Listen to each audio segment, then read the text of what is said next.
Hi, everyone. As Cassie mentioned, thank you all again for being here for this great alumni program. My name is Natalie Simbolon. I'm a fourth-year data science major in Weinberg, and I will be moderating the conversation today with Jacob.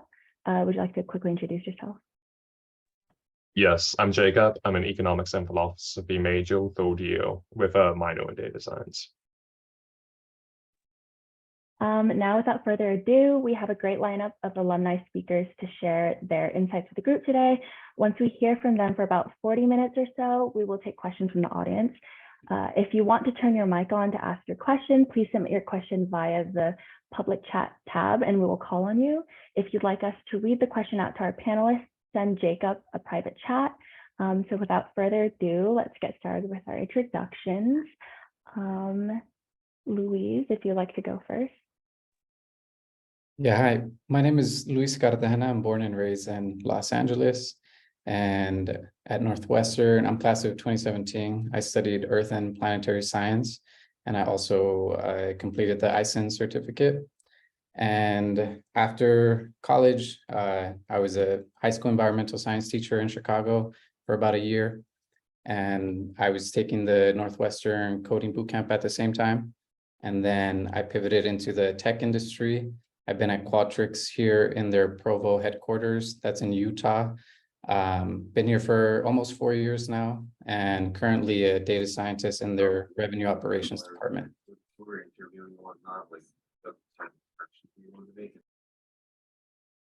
Thank you. Oh, Megan, you can go ahead now. Hi, everyone. I'm Megan Anselk. I have my master's and PhD in physics from Northwestern. I finished my PhD in 2008. And I did my bachelor's in physics at Loyola just down the street. I've had a whole career in data science and analytics, in property casualty insurance, in human capital, and now do advisory work with 3Arc Advisory, giving guidance to companies on their data and analytics strategy and roadmap. So really excited to be here with all of you.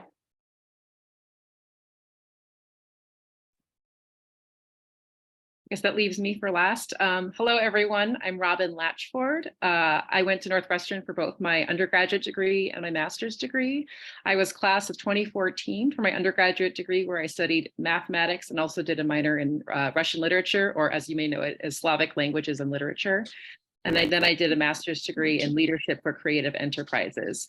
After that, I began my career in the media and advertising industry in Chicago, and then worked my way over to the social media side of careers. And we're now working at LinkedIn as a data scientist. Pleasure to meet you all.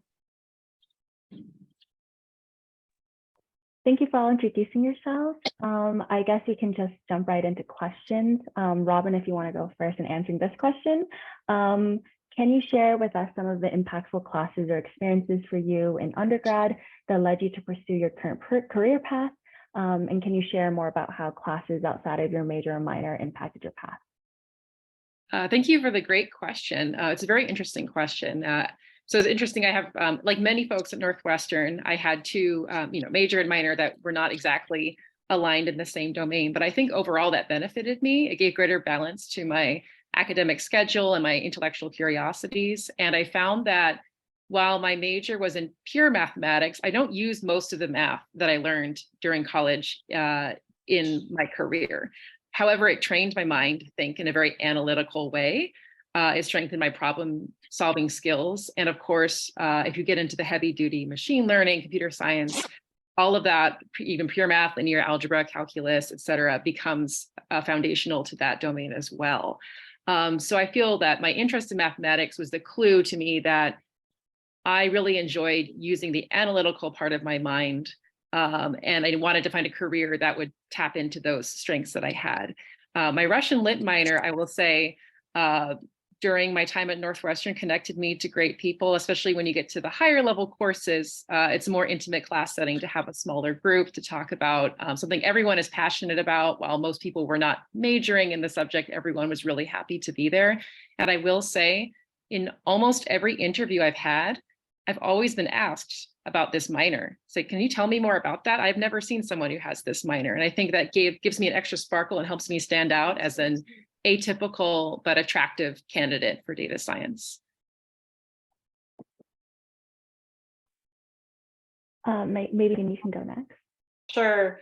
So some of the experiences I had in an undergrad that were really impactful was research internships. So I did a research internship over one summer at Loyola that was in atmospheric chemistry. And so we were actually collecting air samples from the top of the tallest building on campus and then analyzing them using X-ray fluorescence. I really liked the research part. So I liked that you could gather data and learn something about the world that nobody knew. I found that super fascinating. I didn't care for chemistry. I didn't like washing all the glassware, and but I was starting to think about a minor in physics at the time and then eventually majored. And so I did research internships at the 2 national labs in the Chicago area over the 3 summers after that. So at Fermilab in Batavia and in Argonne down in Darien. And that's where I really kind of fell in love with the research side, and is why I pursued the PhD. But then that led me to eventually to where I am today. So those were experiences that really shaped my path in really meaningful ways. And then in terms of classes outside of my majors and minors. So as an undergrad, I majored in physics and minored in math and music. So I was doing piano performance. I also took a lot of art classes. So I almost minored in art. And I really loved oil painting and some of the drawing courses that I took. And I studied abroad. So I did a semester in Ireland at the university at Mary Immaculate Limerick. And that was a really great experience. And I think that sort of multifaceted set of interests has kind of continued throughout my life. And those were experiences that I think I benefited really quite a bit from on multiple levels, both from a career perspective, but also just kind of as a human being and as a well-rounded student.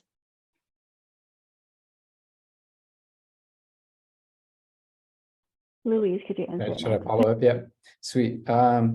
Yeah, so in terms of the most impactful classes within my major, I was part of a program called Semester in Environmental Science. And it's part of a program that UChicago has. And it's I think it's called like a study away program, because it's in Woods Hole, Massachusetts. So it's like in Cape Cod. And so I was at the Marine Biological Laboratory there, and I'm very much like a kinesthetic visual learner. And so all of the hands-on projects that I was able to work on, all the research that I did, I was able to receive lectures from like Nobel Prize laureates, all of those experiences, like being out in the field almost daily, collecting data, doing research, I think was very eye-opening for me. I was like, I would love to have a career in this. Outside of my major, there were quite a couple of different classes that I really enjoyed and that were impactful. There was sociology course on like food, that basically broke down just like food sustainability and food ethics. And I was like blown away by that class. There was also a Bible literature class. I'm not religious, but it made me kind of take a different view on Bible and religion in general. And then finally, my history classes. I took quite a few history classes, and I just remember like my whole world view shifting in those classes, and realizing that like this is why being in Weinberg for me was the right choice, because I was not only just focusing on the sciences, but also just like broadening my perspective, and specifically that history class was very impactful for me. Thank you so much for your answers. I guess the next question I'll pitch again, Robin. What was your first job out of undergrad, and how did that impact your career path? My first job out of undergrad was actually an analyst position at a company called The Trade Desk Incorporated. And it wasn't a trading desk in terms of stock trading. What it was a kind of a trade desk functionality for online advertising in the real-time bidding industry. And I won't go too deep into that because I could give a whole hour talk on that. A 30-second version of that is when you go online and you load a web page, there's those little advertisements at the top and on the side. There's a 100 millisecond auction that's specific to you that targets a certain advertisement to you based on your data, your past history, what you've clicked on, all sorts of things. And so I was setting bid factors for those auctions on behalf of our clients. And I realized that there were some parts of my job that I liked more than others. I really liked the analytical components and the thinking about how to be strategic and set these bid factors on behalf of our clients. I disliked the parts that were very client heavy and kind of client services, helping clients navigate our platform. And I wanted to spend more time on the analytical portion, which is when I realized that I wanted to pivot more toward analytics. I didn't even know that I wanted data science specifically at the time.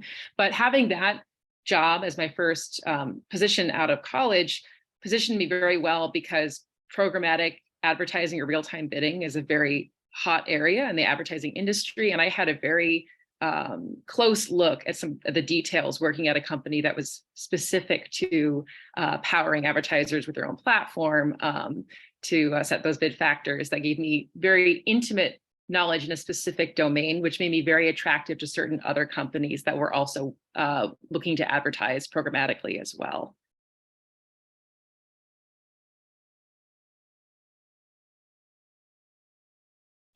Yes, for me, the first job I had after my PhD was at Travelers Insurance, working in their R&D department, which was sort of like an early version of data science in their personal line. So doing pricing algorithms for car insurance and home insurance. So the dollar amount that you pay is driven by a fairly complex algorithm behind the scenes that evaluates like why my car insurance should be cheaper or more expensive than Natalie's, right? Based on where we live and how we drive and what kinds of cars and so on. So the way that that really impacted my career path, I think, was a couple of things. So one was I knew nothing about insurance. It's not an industry that I had expected to go into.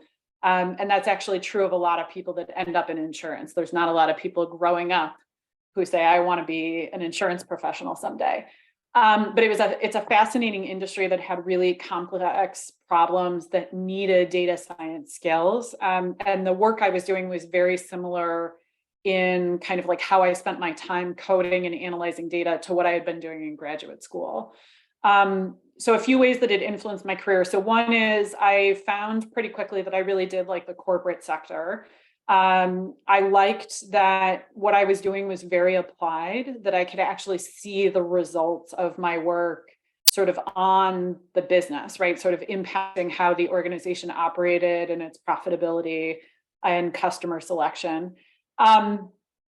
It opened my eyes to an industry I knew nothing about. And so I actually ended up spending a decade in the insurance industry across 4 organizations. And then I think the other is that I really liked the constraints around problems. So in grad school, you could spend inordinate amounts of time going like very, very deep in a very narrow section. And you had much more freedom around what you could do and how you could approach problem solving from an analytical and data science perspective. In the business world, there's more constraints. So you can have super sophisticated algorithms, but if they don't actually make the company money at the end of the day, it's not going to work. Or if those algorithms are so complex that they can't get implemented into IT systems that the company operates on, it doesn't work. So I actually really like having to figure out how to optimize across all of those constraints. So that was sort of another key to me that gave me confidence that moving into the corporate world was a good choice for me. It kind of fit better to what I liked about the work that I had been doing. Yeah, my first job out of college, as I had mentioned earlier, was as a high school environmental science teacher. I taught at the AP level, mostly freshmen, at a school called Roe Clark Math and Science Academy. So it's like in Humboldt area in Chicago. And that was impactful for me in many ways, because the very first kind of thing I realized was that I wasn't really making a lot of money. And I was like, oh, I don't know if I want to stay in this field if I'm not going to be making more money than this. And the reason that money is a driving factor for me specifically is because I grew up in a low-income family, and I have a desire to be able to support my family and extended family financially. And so being on, like, I think I was like on a 35K salary that year that I was teaching, I was like, this won't do it for me. But it was a passion of mine that I carried over from college, studying just environmental science in general. And so I knew that I wanted to continue in that area, and I needed to just find a different way to do it so that I'm making more money. So I ended up going back to Northwestern and completing their coding bootcamp. It's like a full stack web development bootcamp. And after I completed that, I pivoted into the tech industry where I'm at now. And my I'm starting a master's in information and data science at Berkeley in like 3 weeks. And I plan to make my focus environmental data science. And so that's kind of how it's all kind of coming full circle for me. But yeah.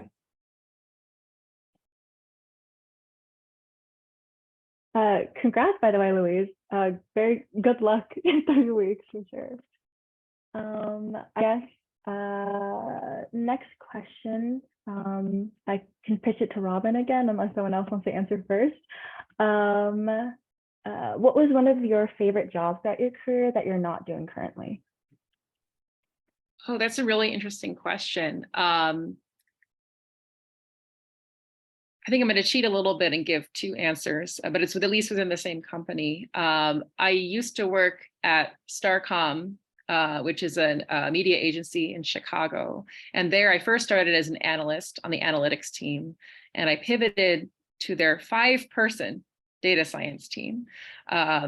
Ad agencies in particular are not known for having a robust tech stack and tech team. However, as I mentioned, these domains are becoming much more critical as online advertising becomes much more technical, and the attribution component is extremely complex. And there I had the chance to, in an agency environment, there's so many different clients, CPG, insurance, other industries, and you get a wide exposure into the different challenges that different types of clients face in terms of their advertising. Also, just the environment of that company in particular, I was able to cross the bridge over from analytics to data science because of the personal connections I made in person. This is before COVID, working at that company and meeting other team members and realizing that I was much more interested in what this other team, the data science team, was working on compared to the reports that I was, responsible for, and the dashboards I was responsible for on the general analytics team. So I think the combination of having an exposure to a wide variety of clients with different challenges, as well as the intimate environment of a relatively small analytics team that allowed me to make these connections to other types of folks in other positions helped me a lot in my personal career growth. And I'd say there's sort of 2 things for me that I've done that I'm not currently doing. So one was while I was at Travelers in that first job out of graduate school, I co-founded and co-chaired the very first diversity group that they had at the organization. So it was a group focused on women in the analytics and actuarial spaces. And I'm super proud that the group still exists today, which is like 15 years later. So that was something that I was a huge benefit to my career.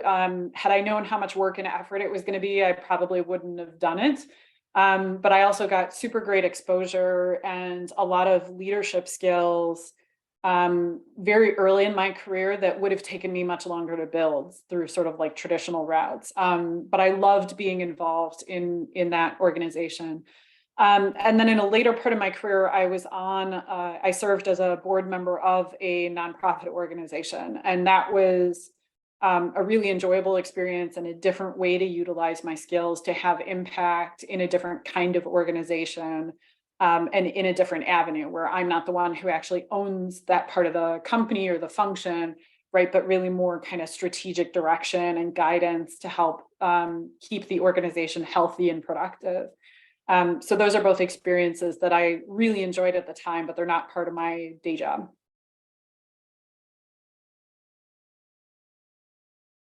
Yeah, so after the teaching gig, I came to Qualtrics where I'm at now. So there hasn't really been like too many different jobs in between. However, I still have a passion for teaching and just like building community. So at Qualtrics, I joined one of their employee resource groups. And if you're not familiar with an employee resource group, also known as like ERGs, essentially it's kind of what the name implies, like they're resource groups for employees. And I've been a part of our Mosaic employee resource group for the past like 3 years, and am currently the president.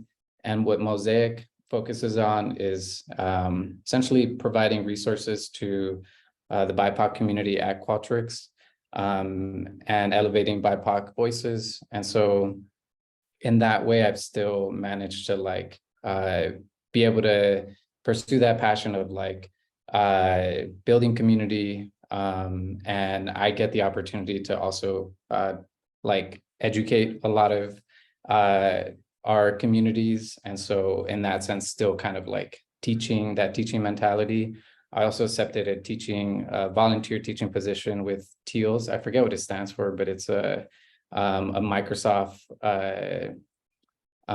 program which basically places you in like low-income communities, teaching underserved minorities, teaching computer science, essentially. But yeah.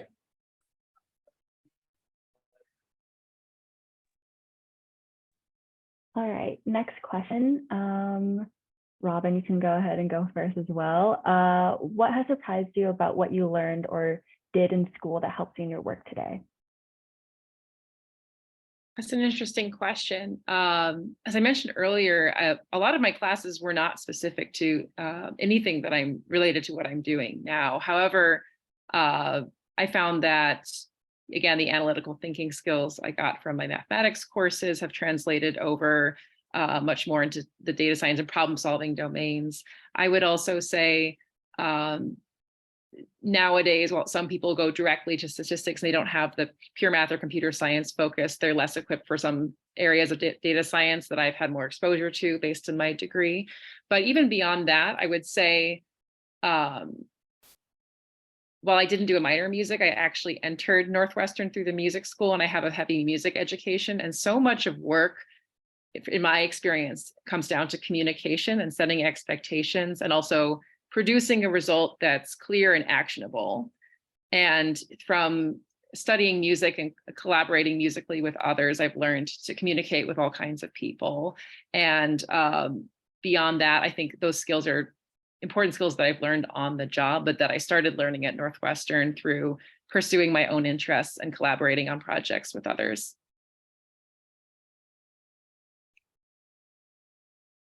I think for me, it surprised me how much the critical thinking skills that I developed as a scientist help all the time, just all the time with everything, of just being able to, kind of inquire about sort of that curiosity for a little bit deeper level of understanding. To Robin's point, it helps with communication, right? To sort of try to figure out what's going on underneath and what the core problem is. That critical thinking set of skills has been hugely helpful in every role that I've had. I think one that I don't think I appreciated at the time or even early in my career was writing. So I was a staff writer for the school paper for a few years. And I think that idea of like sticking to, yes, deadline, but also scope, right? Of like, I need a 500-word article on this, or I need a 2,000-word article on that, and being able to sort of concisely put together ideas and structure. That's been really helpful because there's so much writing that you do in the corporate world of communicating ideas and doing it succinctly and clearly, and sort of having an organized thought process to be able to put ideas to paper. So those are two that I think I had like fully appreciated, that in retrospect, I think helped quite a bit. Yeah, I second everything that was said already. And I would add that I think being at Northwestern really taught me that I was capable of doing so much more than I thought I was. Because I remember some weeks like I had over 300 pages that I had to read, and I had like essays that were due and like math problem sets, and like I remember just like stressing out and being like, how am I supposed to like finish all of this? But I got creative and found ways to be able to complete what was assigned. And yeah, so like really pushing me to be creative, and to think critically, but also growing up in LA and in the specific like neighborhood where I grew up, I went to schools where I think like 95% of the students looked exactly like me. And then going to Northwestern was a huge culture shock, but it also really taught me how to be surrounded by different types of people, and taught me like the beauty in that as well, being able to learn from people from all different parts of the world. Yeah.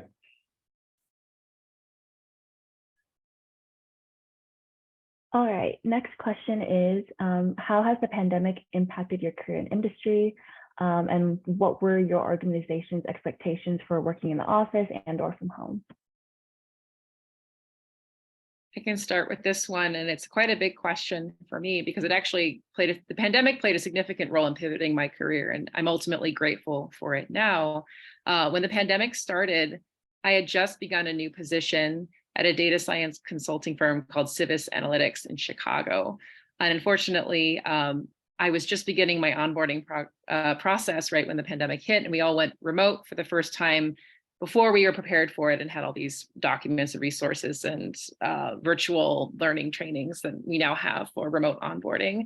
So that was very tough. And what I realized was, beyond that also, I didn't have the chance to establish connections beyond my team before going fully remote, which made it very hard to continue learning and preparing myself for this position I had just started.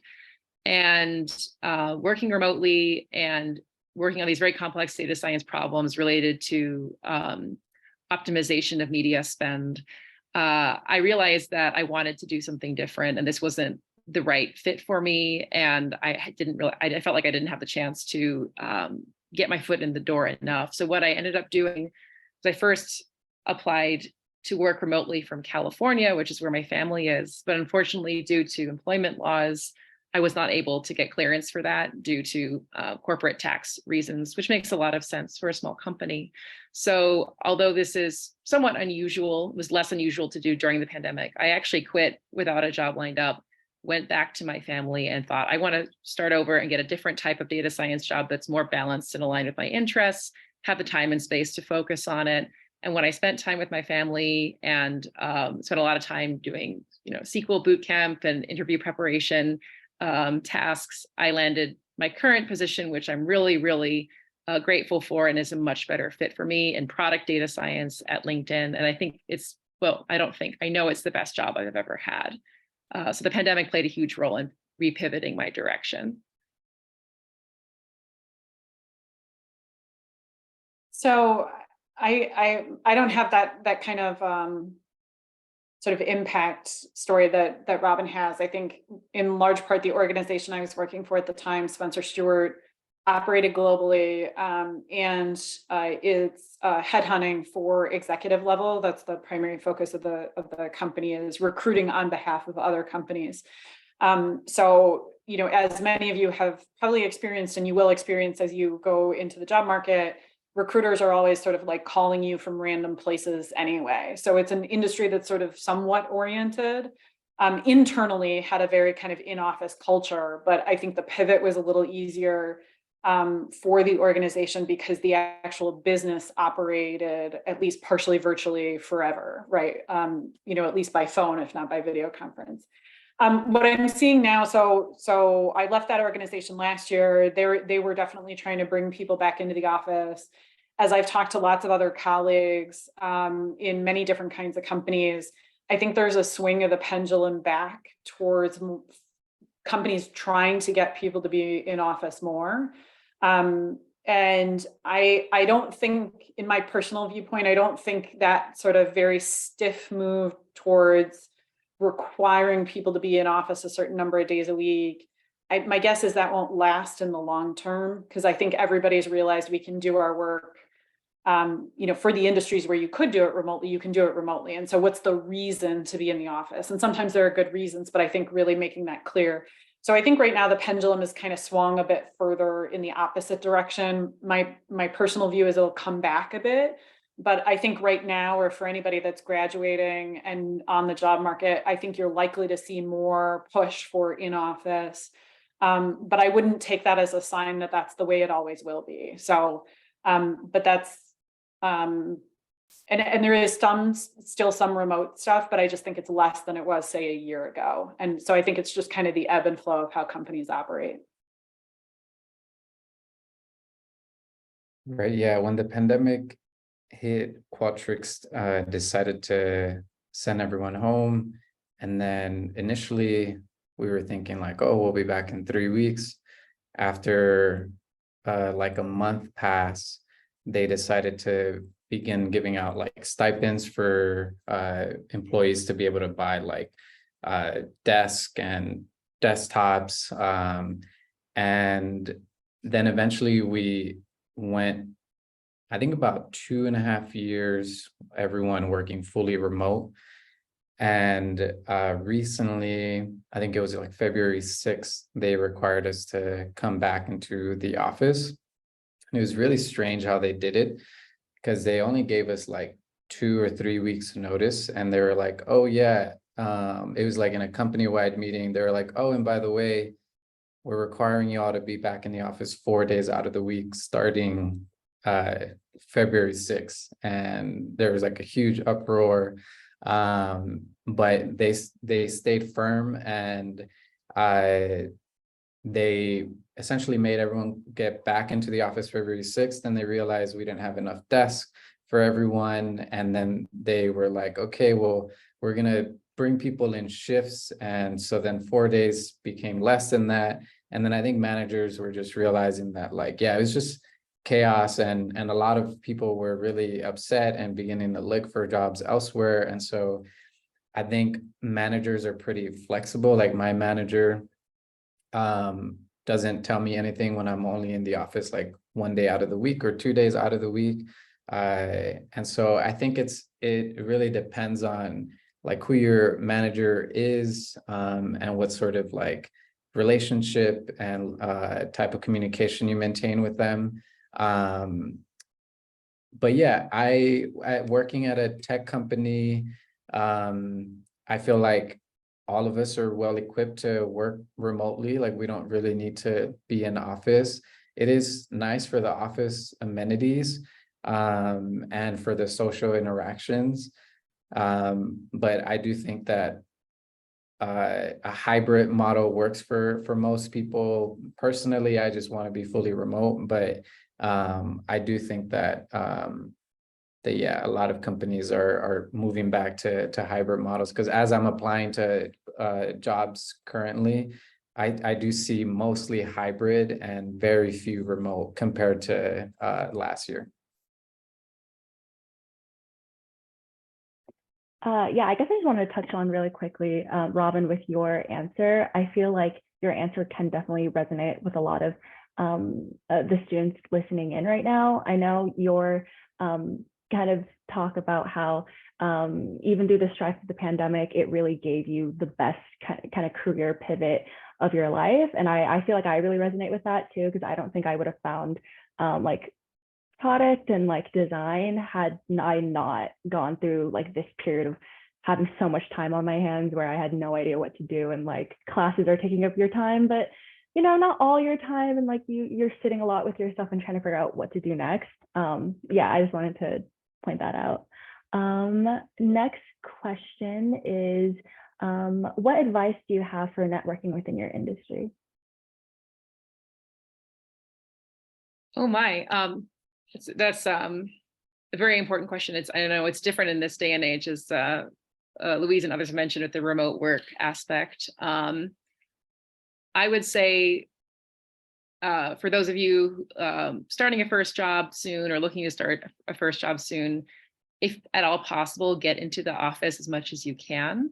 A lot of my networking came from in-person connections I made at work, and just finding those small moments of, sometimes I make a joke, I'm a data scientist because I like bagels. We had an analytics brunch and I happened to talk to the person ahead of me in line about bagels, and then she was on the data science team. And I mentioned I knew data from the trade desk, and they were analyzing data from the company I used to work for. And that's what started it all. It's much harder to make those connections now with the awkwardness of, can I schedule a Zoom meeting on your calendar? And it's much less organic. But many of my connections were made simply by being curious about other people's work and sharing what I knew and looking to connect in that way. I will also say that it's helpful to know folks who are somewhat outside of your domain as well, just for the difference in perspective and even the neutrality, and not having that direct competitiveness of someone else directly on your team or exactly in the same line of work. If you know someone else who's a product manager, where I'm a data scientist, and they're at a different company, it's much easier to make that reach out, and they can give you a unique perspective on what it's like for them to work with data scientists. And that can give you a perspective of what it would be like to be a data scientist at that company, for example.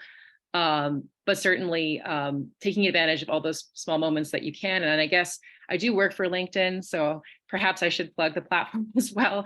I think there's a limit in terms of the number of reach outs you can do if you're not premium, but if you try the premium trial, you can actually directly message people on LinkedIn if you're interested in their work. And I would suggest the more specific the messages and the concrete outcome of why you want to speak to them, what you want to learn from them. I found that a lot of people, even before I worked for LinkedIn, actually were very kind and responded to my message, and even met me for coffee in Evanston and told me the best advice they could give me. So that's another option as well.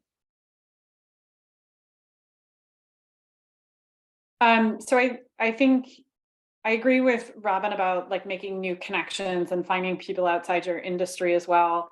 I agree with the like being upfront about why you're looking to connect with somebody to the extent you can. But I think when students reach out to me and they say, I'm interested in a career in data science, would you have, 10 minutes to talk? That's sufficient. Your reason doesn't have to be like more detailed than that. I think I personally have historically underutilized the Northwestern Alumni Network. So I'm currently looking at new opportunities. And so I'm doing a lot of networking and cold outreach. And a lot of times my message to people, on LinkedIn is, hey, we're both Northwestern alum. I was hoping you'd spend 5 minutes telling me about your organization. Generally, people are very good about responding. I do absolutely get ghosted some of the time. So I think part of it is realizing that people are busy. And it's not necessarily malintent, and it doesn't necessarily mean anything about you, but that happens to everybody, right? So it doesn't matter where you are in your career, that kind of thing happens. And I think just keep going, right? Either if it's somebody you really want to connect with, to try multiple times over a span of, weeks or months, and continue to find new people to try to reach out to. I think the other thing that I've learned over time is how those connections that seem sort of haphazard actually can turn into really meaningful connections at some point. So I've actually benefited from physics students who I helped probably like a decade ago now, right? Where it was this kind of forum and I gave a career panel or something like that. And then we connected on LinkedIn. I've gone back to some of them and said, hey, I'm really interested in your company. Would you be willing to like introduce me to some of the executives? And that's been a huge benefit to me, and everybody's been super happy to do it. It's been one of the most supportive parts of my community. So I think that's the other part, is that so many connections, I think, like Robin highlighted, you don't know what the value will be in the moment. And sometimes it's not for the original purpose that you made that connection. But I think continuing to sort of reach back out to people when you do need them for something else, or if you can offer to help them in some way, is really beneficial. So I would do the best you can to get over any hesitation about doing it. Because this is kind of what at least from what I've seen, I think people who are successful do this and don't get, sort of don't get overburdened by like the awkwardness or the insecurity about like talking to strangers. Because we all feel that too, right? Even if it looks like we don't, we do. We're just going ahead and like clicking send on the, on the email or on the LinkedIn invite, regardless. So hopefully that helps. Yeah, I second a lot of what has been said already. The in-person connections at work, and also if you have the opportunity to join, whether it's like an affinity group or an employee resource group, I find that I build a lot of lasting relationships in those spaces, and that is essentially a way of networking as well. And yeah, reaching out on LinkedIn, as was mentioned, because at the end of the day, it is a numbers game. So the more people you reach out to, the more likely that someone will respond to you. But do use your network. Like I've had many people from Northwestern who didn't do like an undergrad, but maybe did like a master's or PhD, reach out and just like inquire about Qualtrics and what it's like to work here. So yeah, definitely use the Northwestern network to your advantage.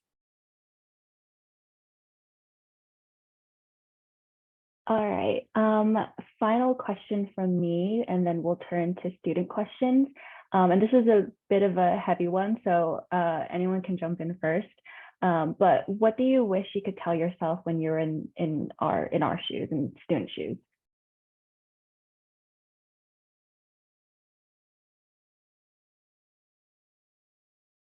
I think I'll just jump in if that's okay. I think I was thinking about,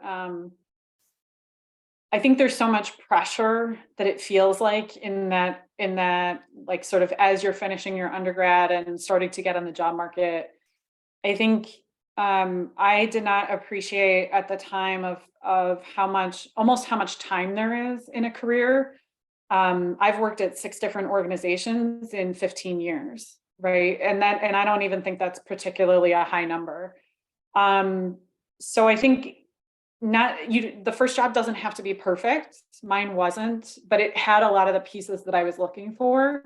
And it gave me a place to sort of start understanding the corporate world better and how things operated, and then have kind of a better framework from which to say, like, what kinds of cultures do I want to work in next, and how big of an organization, and right, some real practical experience.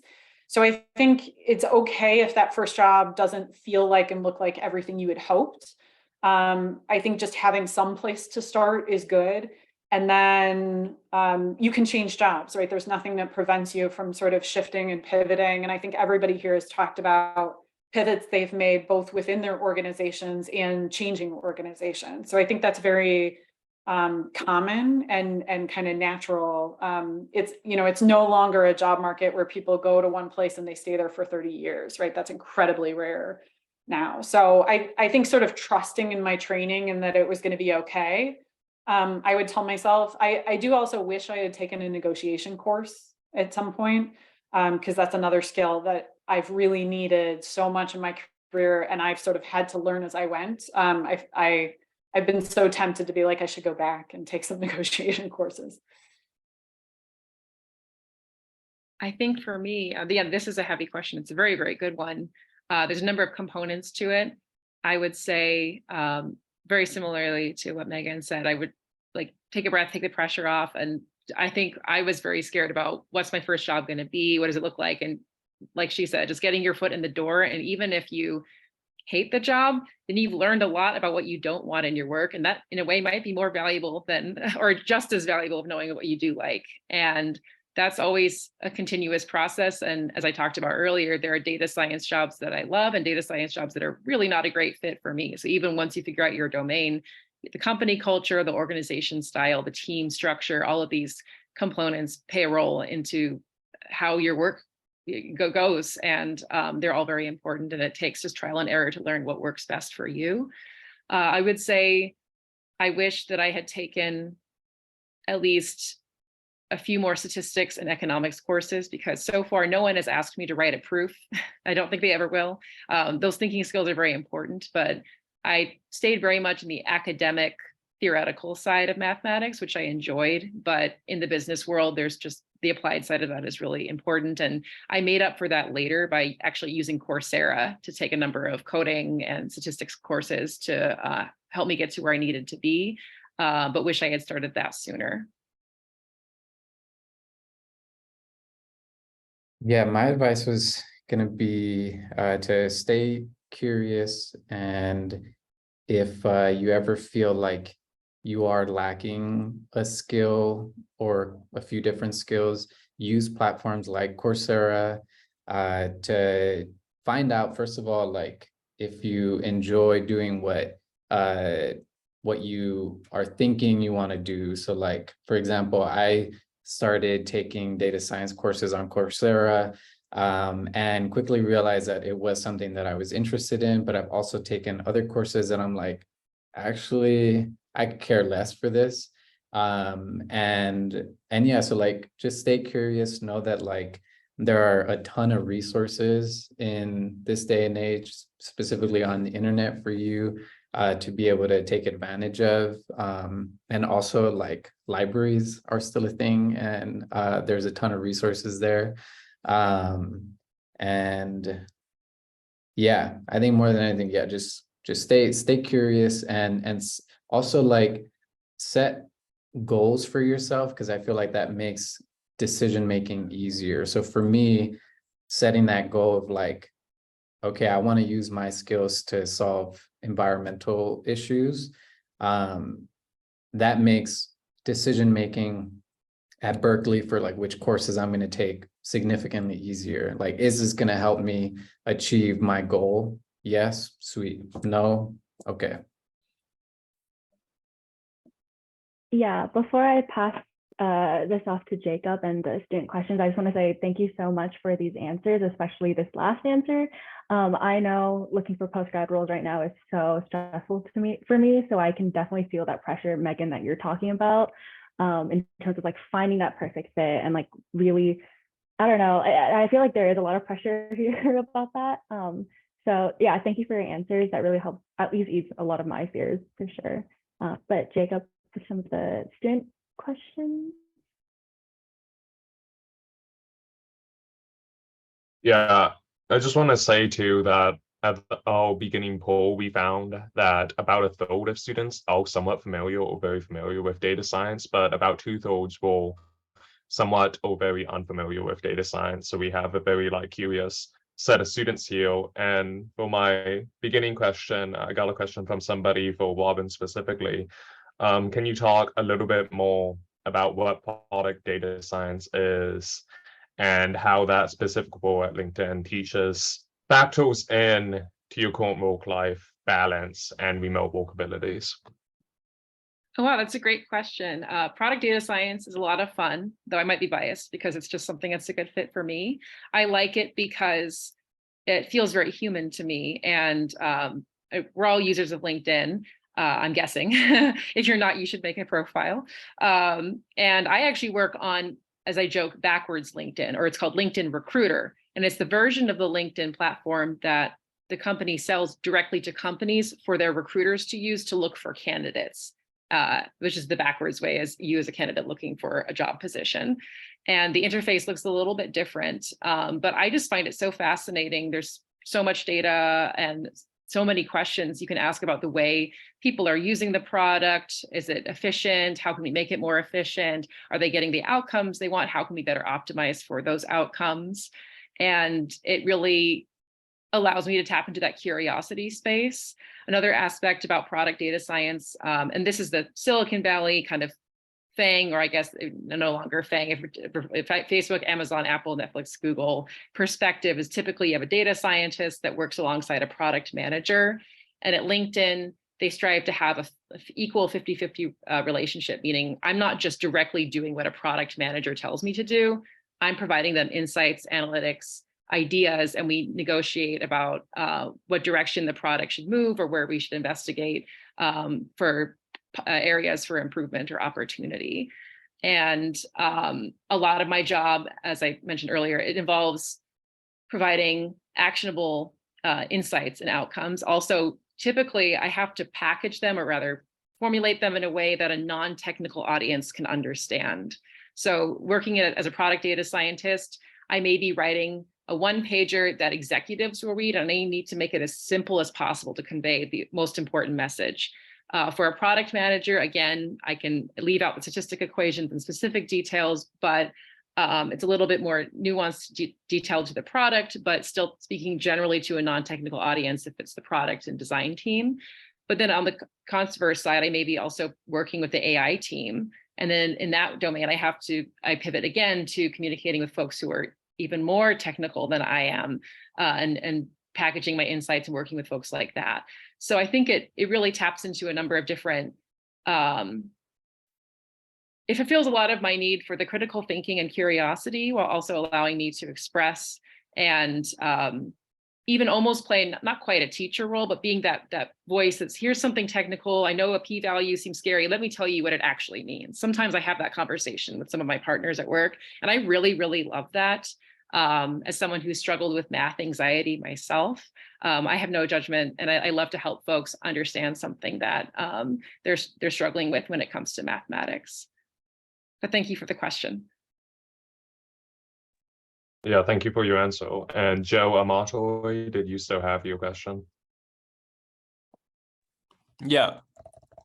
Hi, I'm Joe. I'm a senior studying economics and data science here. Yeah, thank you everyone for your time. I really appreciate it. I wanted to ask everyone's sort of opinions on the importance of having a master's degree or a more advanced degree if you want to pursue a career in data science. And also specifically for Luis, if Qualtrics sponsored your master's degree, because you said you work as a data scientist, but you're also starting a master's degree in information and data science. And I'm also thinking of starting as a product specialist in Qualtrics soon. So I wanted to ask, I guess, some insights on that. Sweet, yeah, I can start us off here.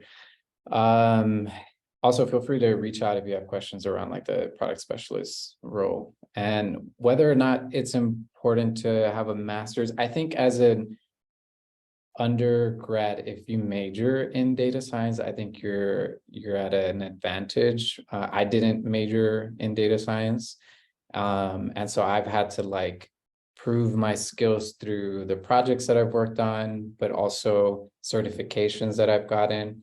So I have a couple of certifications from Coursera, some from HackerRank, some from DataCamp, and I took like a stats class from UC San Diego. So I've taken courses, additional courses, so that when it comes time to apply to jobs, I can put that on my resume essentially. And even then I found that it's been difficult to land interviews. And I purchased LinkedIn Premium, or I think I did their free trial for like a month or two. And I don't know how accurate this was, but it usually was saying when I applied to jobs that like 80% of the other applicants had master's degrees. And so I started thinking like, could it be that I'm just not being reached out to by recruiters because I don't have that master's degree? And that's what really got me thinking like, oh, maybe I should go pursue that master's. And yeah, but I don't fully know. I would say that it probably is an advantage to you if you have if you majored in data science in undergrad. I'll just add, I think most of the jobs that I've held, I've worked with a lot of people who had master's degrees. Like I'd say there was a pretty good mix of degrees. So a fair number of bachelors, a fair number of masters, and then usually there's a much smaller number of PhDs. So I think a mix. I agree with Luis. I'm not sure it like is the make or break difference, because it's not actually necessary, but does it help with credibility and getting your foot in the door? Probably. I would also say I learned over time that having the PhD actually gives me additional privilege that I was not aware of in the early days of my career. I still have people who think I don't know math, even though I have a PhD in particle physics. So there's definitely like some gender bias there. And I get pushed on my technical capabilities less than people who have master's or bachelor's degrees. And also less than people of color, right? So women of color who have been on my team take more of that crap than I have to. So the PhD does help me defend against some level of that. And in most circles, I would say it gives me instant credibility, right? I can say I have a physics PhD from Northwestern and everybody's like, ooh, she's a smarty pants, so she must know all this stuff.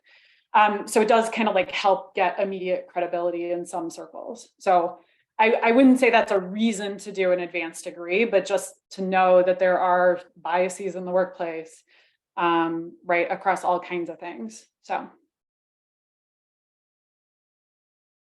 Just to add my 2 cents to this, and I think most of it's already been covered, is I do have a master's degree, but it's non-technical. So when it comes to data science positions, I do think, yes, I'm sure that there are some recruiters who are looking for an item list. They, oh, it doesn't have the master's in statistics or data science. I won't, I won't reach out to her. I won't pass her application through. Sometimes it might even be an automated system that's checking for that, and I wouldn't pass that. That being said, yeah, I agree. It's not a requirement. There are many different career paths, and there's so many elements that go into the timing of master's degree, the money, where you currently are in your career.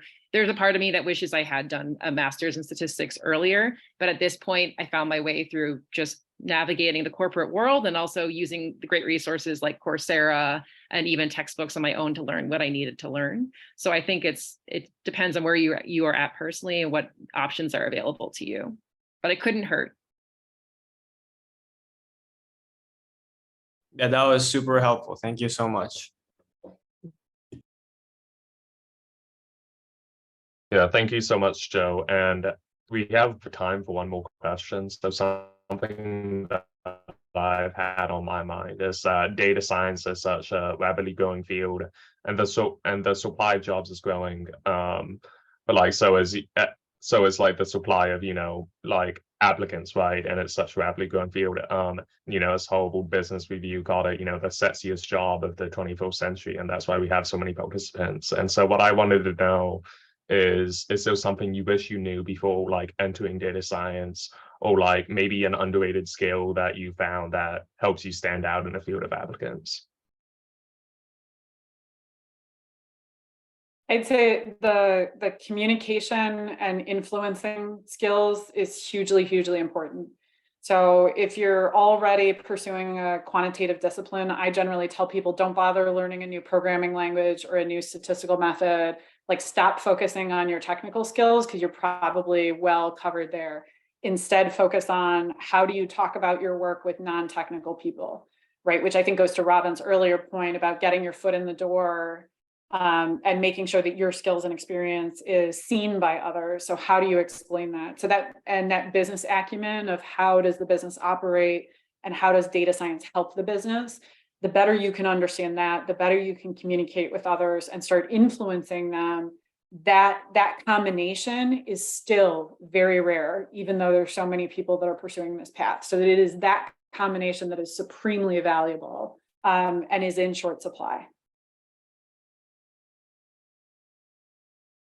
To add on a little bit to what Megan said so eloquently, I would say that while you can see these overall statistics, these overall numbers of there's X many applicants for Y positions, never forget the individualistic part of this. I may be incredibly desirable for a certain company that's working on a very similar set of problems that I've worked on in my previous work history. And so just like Megan said, getting your foot in the door, making connections, getting familiar with a certain domain.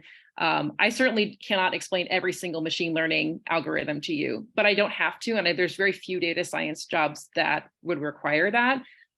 There's many specific types of problems. Again, like one that I thought of is multi-touch attribution or attribution in the advertising space, where there's a similar set of methods that are used for a core problem that many are facing in the industry. And that's a certain domain you can go in. Or for product data science, it's a lot of experimentation, A/B testing, and causal analysis, and becoming very expert in a certain type of domain with certain skill sets will help you stand out, and there will always be other roles open in those certain domains. Yeah, no, we're over time. I would just say diversify your skill set as much as you can. Yeah, try to have a holistic set of skills, because that makes you more attractive to an employer for sure. Because they want to make sure that you're not just like focused on everything that's technical, but you also have the communication skills, the interpersonal skills, and whatnot. So yeah. Okay, thank you so much to our alumni speakers, and to our participants. We'll be sharing their contact information after the event, so you can reach out to each of them personally. What stuck out to me about this whole event was how different each of your experiences are, how different your backgrounds are, and like how different your academic, backgrounds were. And so, that just sticks out to me as what an awesome, like, growing field and diverse field data science truly is, and so promising. And Waldron Alumni Connections, when we were in person, likes to give students lunch. This is a virtual event, so we'll be sending each of you a $20 Grubhub credit. So look out for that in your email. And thank you all so much, both alumni and participants, for attending today. And participants, please say thank you to our alumni as you exit out, and please feel free to reach out to them on LinkedIn to know more. Thank you so much. Thank you. Yeah, this was great. Thanks. The thank yous are flooding in. Have a good one, everyone.